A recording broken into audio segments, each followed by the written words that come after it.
नमस्कार, आपका स्वागत है। मैं डॉक्टर दिनेश शर्मा, प्रकाश नेत्रालय एवं पंचकर्म केंद्र से। क्या आपको भी डायबिटीज है? और अगर डायबिटीज है तो क्या आंखों में कोई तकलीफ है?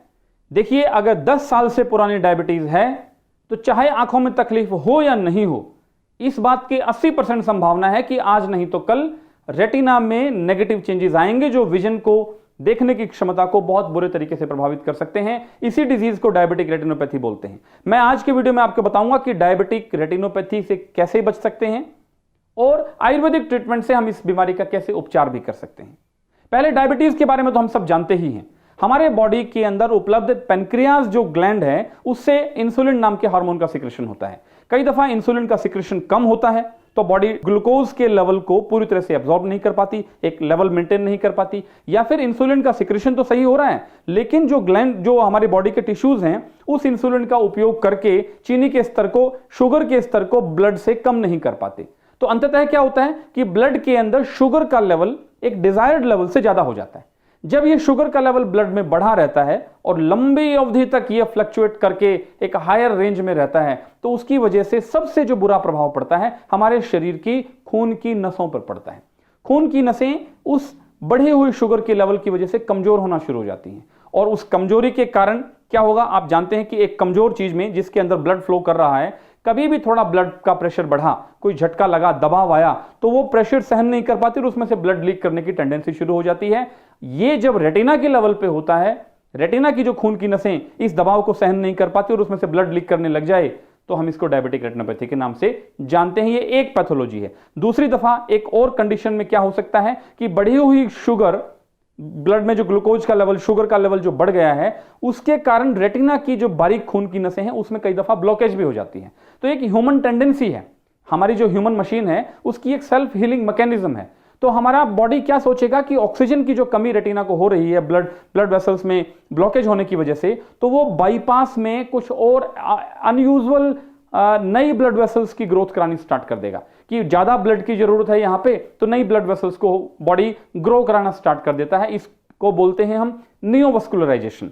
ये नियोवस्कुलराइजेशन जब रेटिना के लेवल पे होता है, ये बहुत ही खतरनाक है क्योंकि ये अनडिजायर्ड है, इसकी जरूरत नहीं थी। और ये जो नई ब्लड वेसल्स बनती हैं ये बहुत कमजोर होती हैं क्योंकि जो मेन ब्लड वेसल्स थी वही शुगर के कारण कमजोर हो चुकी हैं। तो नई बनी हुई एबनॉर्मल ब्लड वेसल्स तो कमजोर होंगी ही होंगी और कभी भी थोड़ा सा झटका लगने से वो ब्लड वेसल्स में से लीकेज हो जाती है। वो लीकेज लेंस के पीछे और रेटिना के सामने, जिसको हम विट्रस बोलते हैं, कई बार ब्लड वहां जमा हो जाता है, विट्रस हेमरेज हो सकती है, या फिर रेटिना में भी अलग अलग पॉइंट्स पे हेमरेजेस, कॉटन वूल स्पॉट्स और बहुत सारे कॉम्प्लेक्स स्ट्रक्चर्स में वो हेमरेज, वो ब्लड लीकेज अपने आप को रिप्रेजेंट करती है। यही लीकेज अगर रेटिना के सेंट्रल पार्ट में हो जाए, जिसको हम मैक्युला बोलते हैं, उसमें अगर ये लीकेज होगी तो वहां एडिमा हो जाएगा। मैक्युलर एडिमा की ये कंडीशन एकदम से विजन को खराब कर सकती है और बहुत शार्प लॉस हो जाएगा अगर उस एडिमा को इमीडिएटली ट्रीटमेंट से ठीक नहीं किया जाए तो।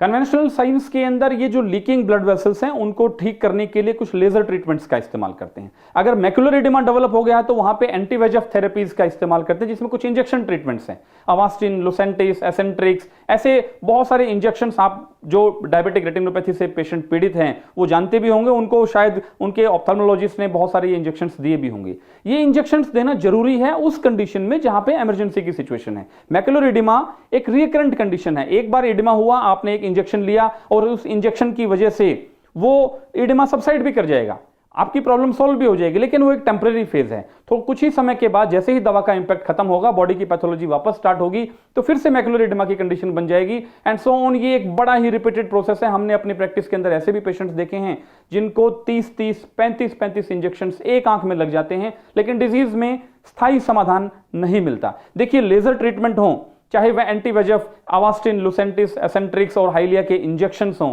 ये सब चीजें अपनी जगह पे इमरजेंसी को ध्यान में रखते हुए बिल्कुल ठीक हैं। कई दफा तो जो लीकिंग ब्लड है वो इतनी ज्यादा मात्रा में होता है कि विट्रस और रेटिना को डिटैचमेंट भी कर देता है। ऐसी स्थिति में मजबूरी में ऑपरेशन कराना पड़ता है। लेकिन मैं आपसे आज इस प्लेटफॉर्म पे एक बात कहना चाहता हूं कि क्या कोई ऐसा तरीका नहीं है जिससे हम इन इन्वेजिव ट्रीटमेंट से, इस तरह की कॉम्प्लेक्स और पेनफुल प्रोसीजर से हम बच सकें, जिससे हम अपनी आंखों की विजन को समय रहते संभाल सकें। मैं आज आपको बताऊंगा कि किस तरह से Ayurvedic treatment for diabetic retinopathy एक आम आदमी के लिए बहुत यूजफुल हो सकता है।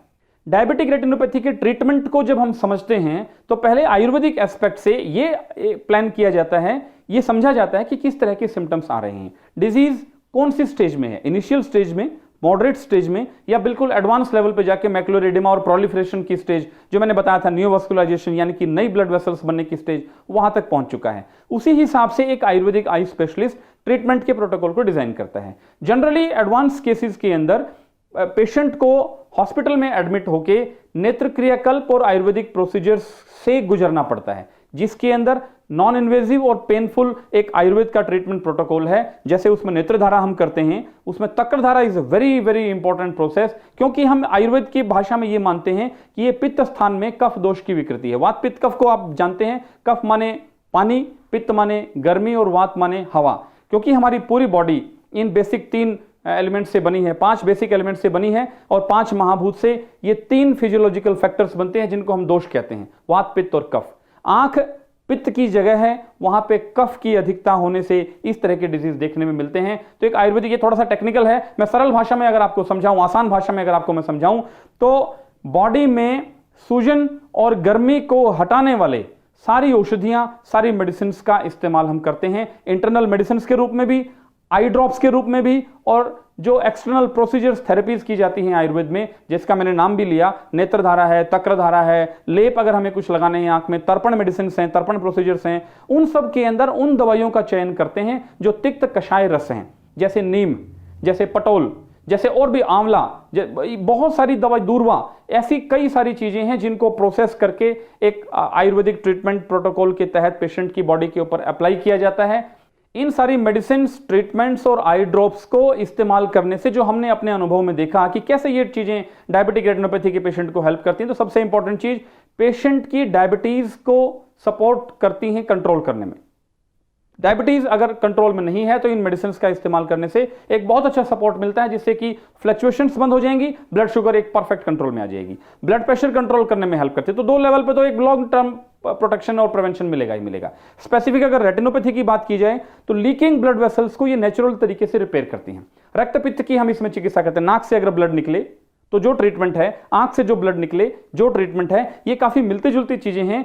खाली फर्क सिर्फ इतना आ जाएगा कि नाक के लेवल पे दवा का सिलेक्शन कैसे करना और आंख के लेवल पे दवा का सिलेक्शन कैसे करना है, इतना ही आसान है। अगर आप ये मानते हैं कि नक्सीरी, नाक से बहता हुआ ब्लड, बहुत सारे केसेस में हमने हर 4थे-5वें बच्चे को हम देखते हैं कि बचपन में कभी न कभी किसी को नक्सीरी आई होगी, कितना आसान है उसको ठीक करना। ऐसे ही डायबिटिक रेटिनोपैथी को भी थोड़ा सा सिस्टमेटिक तरीके से अमल में लाके लॉन्ग टर्म विजन के साथ अगर हम अप्लाई करते हैं तो ये दवाइयां, ये थेरेपीज निश्चित तौर पे उन लीकिंग ब्लड वेसल्स को रिपेयर कर सकती हैं, दोबारा ब्लड को लीक करने से रोक सकती हैं। विट्रस हेमरेज के केसेस में जहां हमने देखा था कि विट्रस में जो रेटिना के सामने एक जेली होती है, वहां पे ब्लड का थक्का अगर जम जाता है, लंबे समय तक इंतजार करने के बाद भी वो नहीं निकलता, तो उसमें विट्रेक्टमी नाम की सर्जरी की जाती है। हमने बहुत सारे केसेस में ये देखा है कि आयुर्वेदिक ट्रीटमेंट को अमल में लाने से वो ब्लड पूरी तरह से साफ हो जाता है।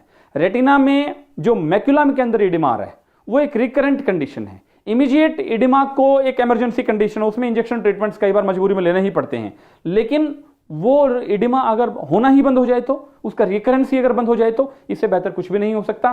Prevention, prevention, prevention. Diabetic retinopathy का आयुर्वेदिक ट्रीटमेंट प्रिवेंशन पे पहले काम करता है, बहुत सारी लीकिंग कंडीशंस में क्यूरेटिव रूप में भी काम करता है और लॉन्ग टर्म विजन मेंटेन करने के लिए निश्चित ही लाभदायक है। अगर आपको भी डायबिटिक रेटिनोपैथी, एक बार फोन करके पूछें, आप हमारे डॉक्टर से बात करें कि क्या आपकी कंडीशन है, कौन सी स्टेज है, और उस कंडीशन में भले आप कन्वेंशनल ट्रीटमेंट ले चुके हैं, चाहे आपने लेजर कराया हो, चाहे आप इंजेक्शन भी लगवा चुके हो, एक बार बात करके समझें कि किस तरह से आयुर्वेदिक ट्रीटमेंट आपकी कंडीशन में आपको हेल्प कर सकता है, ताकि एक स्पेसिफिक प्रोटोकॉल हम आपके केस में आपको सजेस्ट कर पाएं। ये वीडियो शेयर करें उन लोगों के साथ जिनको डायबिटीज है, जिनको लंबे समय से डायबिटीज है, चाहे उनकी कंट्रोल में हो या कंट्रोल में नहीं रहती हो, तो निश्चित ही ये वीडियो उनके काम आएगा। भविष्य में इंडिया, देखिए आप जानते हैं कि डायबिटीज की कैपिटल कहलाता है, करोड़ों लोगों को डायबिटीज है और आने वाले अगले 20 से 30 सालों में ऐसे लोगों की बहुत सारे लोग ऐसे होने वाले हैं जिनको डायबिटिक रेटिनोपैथी से जूझना पड़ेगा। पहले ही प्रिवेंशन करके आयुर्वेदिक ट्रीटमेंट को अपनाकर हम पेनफुल प्रोसीजर से बच सकते हैं, विजन को मेंटेन कर सकते हैं। लॉन्ग टर्म मेंटेनेंस करने में आयुर्वेदिक ट्रीटमेंट निश्चित ही पेशेंट्स की मदद करेगा। वीडियो को लाइक करें, शेयर करें और कमेंट करके हमें बताएं कि क्या आपके पास भी कोई ऐसा अनुभव है जिसमें पेनफुल इन्वेजिव ट्रीटमेंट से गुजरने के बाद आपको कैसा महसूस हुआ, और अगर कभी आपने आयुर्वेदिक आई ट्रीटमेंट को लिया है तो आज आपको कैसा महसूस हो रहा है। सर्वे भवन्तु सुखिनः, सर्वे सन्तु निरामया, सर्वे भद्राणि पश्यन्तु, मां कश्चित् दुःख भाग् भवेत्। आपका बहुत बहुत धन्यवाद।